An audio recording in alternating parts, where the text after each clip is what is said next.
Hello and welcome to Sloths Love to Read. This is Carrie Ann. Today we have a wonderful story called Anna and Solomon by Elaine Snyder. I hope you will enjoy this wonderful story. Let's get started.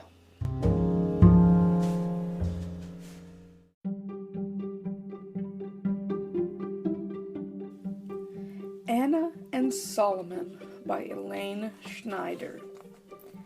Once, and not once upon a time, because this is a true story, in 1897 in Russia, there lived a handsome young man who fell in love with a beautiful young woman, and one bright day, under a canopy of leaves and spring flowers, they were married.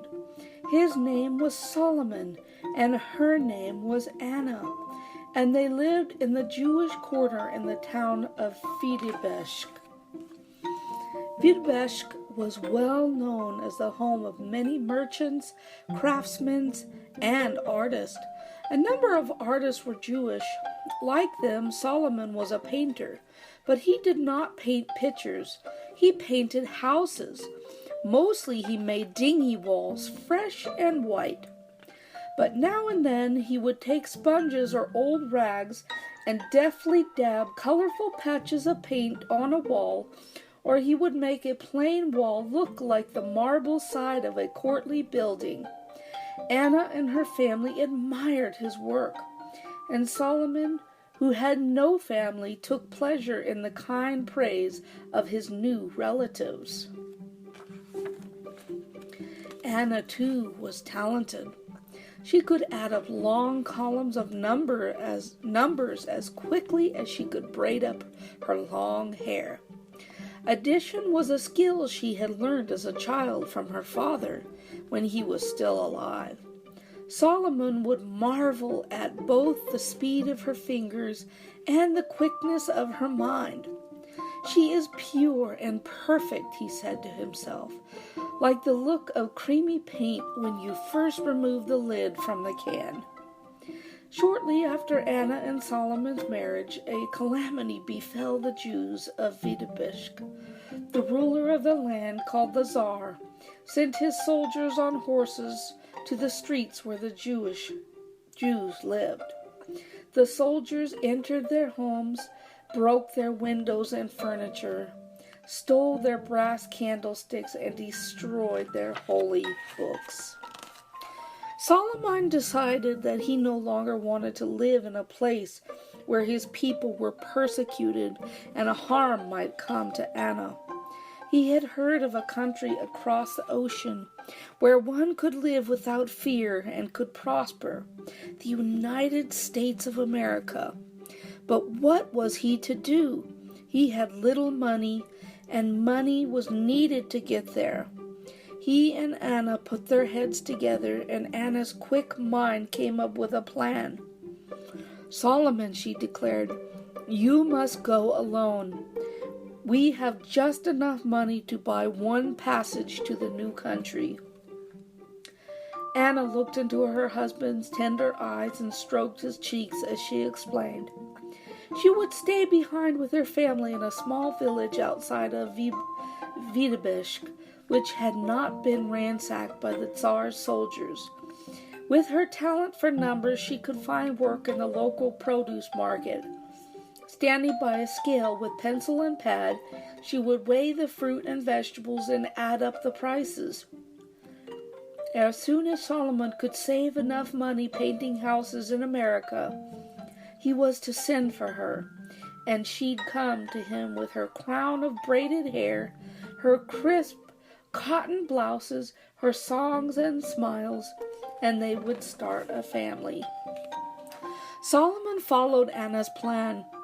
He bought one passage and made the long journey across the ocean in a ship bound for New York City. There he found a room to rent in the lower east side of the city, where many other immigrants lived.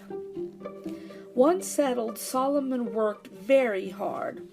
Each day he put on overalls and shoes spattered with paint, climbed ladders, scraped, plastered, and painted walls, and at the end of the day cleaned his brushes. On the Sabbath, he rested and went to synagogue. The synagogue, a store that had been converted into a house of prayer, was small and crowded. Here Solomon prayed for Anna and the reunion. Many months went by, many walls were plastered, many rooms were painted, and at last Solomon had earned enough money to send for his bride. Off he ran to the post office to send her money for the fare. Anna quickly wrote back, letting him know the date of the ship's arrival. When the day came, Solomon went to the pier full of excitement, carrying flowers and a potted snake plant tucked under his arm. He searched amid the crowd. He inquired. He began to worry. As Solomon watched the last person leave the ship, it dawned on him Anna wasn't going to walk down the ramp, but there was Label. Label was Anna's youngest brother. He was small and skinny, and Solomon remembered how protective Anna had always been of him. Why was he here? Where was Anna? Label carefully explained to him that Anna had used the money Solomon sent not for herself, but for her brother's passage instead. Oi, oi, it was a great blow to Solomon, but he saw that Anna was right. Label could not be left behind. Anna had to be certain that he would be safe. Solomon took Label home. That evening, while Solomon sliced up salami and bread, he listened to Label's stories about Anna. Label told him how she bustled around the market all day, often bringing potatoes and greens back to the family, and how very much she missed her husband.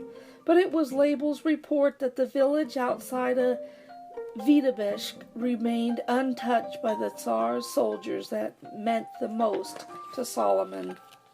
It wasn't long before Label joined Solomon painting houses. Word soon spread of their skill, speed, and low prices. Before long, the two painters were working night and day. Months passed, summer became fall, winter came again, and Solomon had once more earned enough money to send for Anna.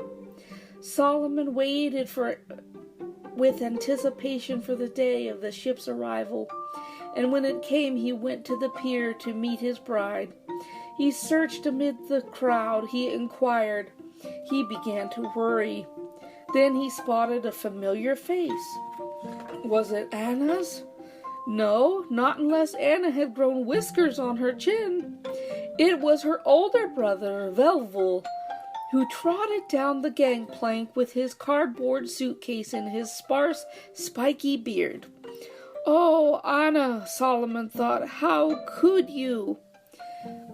What could Solomon do but take Velvul home with him? He understood that Anna was giving his brother an opportunity in the new world, too. At first, Velvul worked with Solomon and Label painting houses, but after a while he was able to start a business of his own, selling herring from a cart and pickles from a barrel. More months went by, and again Solomon had earned enough money to send for Anna. Once more he went to the pier to meet his bride. He searched amid the crowd. He inquired. He began to worry when out of the shadowy interior of the ship he recognized a face. It was Anna's mother. Solomon was deeply disappointed, but his heart soon softened. Could Anna leave her old mother behind? Of course not, he said to himself, and bravely took her home. Home was now a 3-room walk-up that included 2 adopted cats, Mishka and Pishka, both of them who loved herring and occasional pickle. Anna's mother was a wonderful cook. She prepared dishes of borscht and dumplings for the men, and made Solomon miss Anna all the more. Time passed. Winter became spring, and once again Solomon went to the pier to meet his beloved Anna. Was his bride on the ship? A melancholy thought crossed his mind. After all, Anna had a sister, Mushka. He searched amid the crowd. He inquired, but this time Solomon had no reason to worry. A warm teardrop rolled down his smiling cheek, for there, among a group of dark coats, shawls, and bundles, gleaming like a pearl, was Anna. Solomon had grown a mustache, and his shoulders were broader. He wore a high-collared white shirt, a jacket, and a bow tie. Anna almost did not recognize him, but her husband's tender eyes were the same. They hugged with happiness. Finally, Solomon and Anna were reunited. Anna's sister would soon follow her to America. Velvul had written Anna that she could come because he was saving his money to buy a ticket for Mushka's passage. His business was doing well.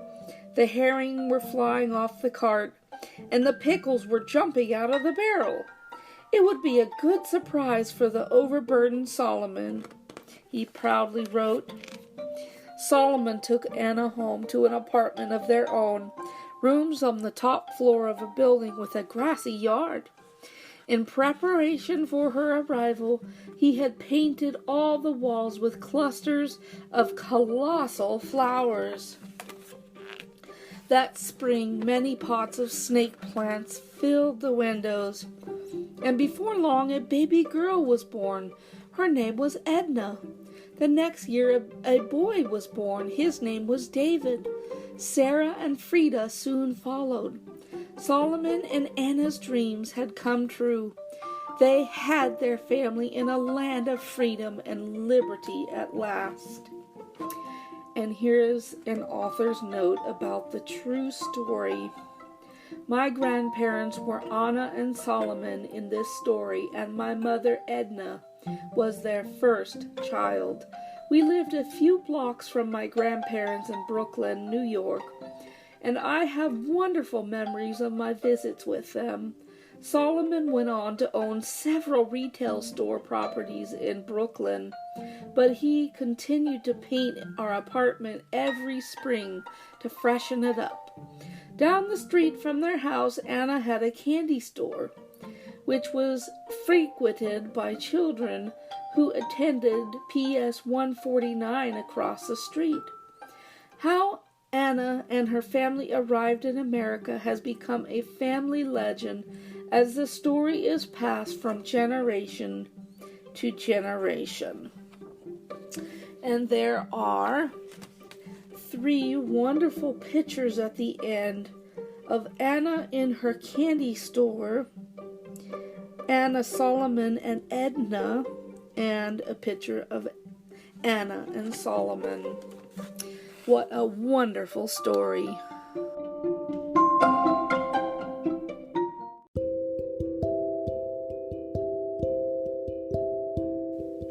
Oh, what a wonderful true story this was of a immigrant family, Anna and her husband Solomon, coming to the great United States of America and immigrated here as Solomon sent, and they had their family come to America also. What a wonderful story of survival and immigration. I hope you've enjoyed this story today, and you can find this book at pjlibrary.com or wherever books are sold. Thank you so much for listening in today, and bye-bye for now, everyone.